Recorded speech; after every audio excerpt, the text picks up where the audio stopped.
ഒരു പാതിരാത്രിയിൽ പേറ്റുനോവുന്ന പ്രിയപത്നിക്ക് വേണ്ടി മൈത്താൻ ചൂട്ടുകറ്റയുമായി വയറ്റാട്ടിയുടെ വീട് തേടി പാഞ്ഞുപോയത്ര. കൊടുങ്കാട്ടിലെ ഒറ്റയടി പാതയിലൂടെ സങ്കടപ്പെട്ടു പായുന്ന ചൂട്ടുകാരനെ വഴിവക്കിലെ വള്ളിയൂഞ്ഞാലിൽ ആടിരസിക്കുന്ന ഒരു സുന്ദരി മാടി വിളിച്ച് കാര്യം തിരക്കി. വെപ്രാളം വേണ്ടെന്നും പേരെടുക്കാൻ ഞാൻ കൂടെ വരാമെന്നും അവൾ പറഞ്ഞപ്പോൾ മൈത്താൻ സമ്മതിക്കുന്നു. നിലവിളിക്കുന്ന ഭാര്യയുടെ അരികിലെത്തി വാതിലടച്ച സുന്ദരി പിന്നെ പുറത്തിറങ്ങിയതേയില്ല. നിലവിളിയോ ഞരക്കമോ കേൾക്കാതായപ്പോൾ മൈത്താൻ പതുക്കെ വാതിൽ തുറക്കുന്നു. അവിടെ കൊച്ചുവിളക്കിന്റെ അരികിൽ കരുകടിച്ചു കീറി ചോര കുടിച്ചിരിക്കുന്ന കറുത്ത രൂപം. കയ്യിൽ കെട്ടിയ ഉലക്കയുമായി പാഞ്ഞു വീണ മൈത്താന ഭയന്ന് കറുത്തവൾ ഇരുട്ടിലൂടെ ഇറങ്ങിയോടി. തൊട്ടുമുമ്പിൽ നിന്ന് സങ്കൽപ്പിച്ച് മൈത്താൻ ഉലക്ക കൊണ്ട് ആഞ്ഞടിച്ചു.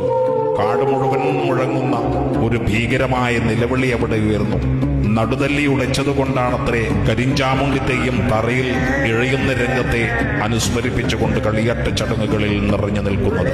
വിളിച്ചാൽ വിളിപ്പുറമെഴുന്നള്ളി ഭക്തരെ മാറോടണയ്ക്കുന്ന കാരുണ്യക്കടലായ മാതാവ് ശ്രീ കരിഞ്ചാമുണ്ടി അമ്മയുടെ തിരുപ്പുറപ്പാടിന് എല്ലാ ഭക്തജനങ്ങളും സാക്ഷ്യം വഹിച്ച് അനുഗ്രഹീതരാകും.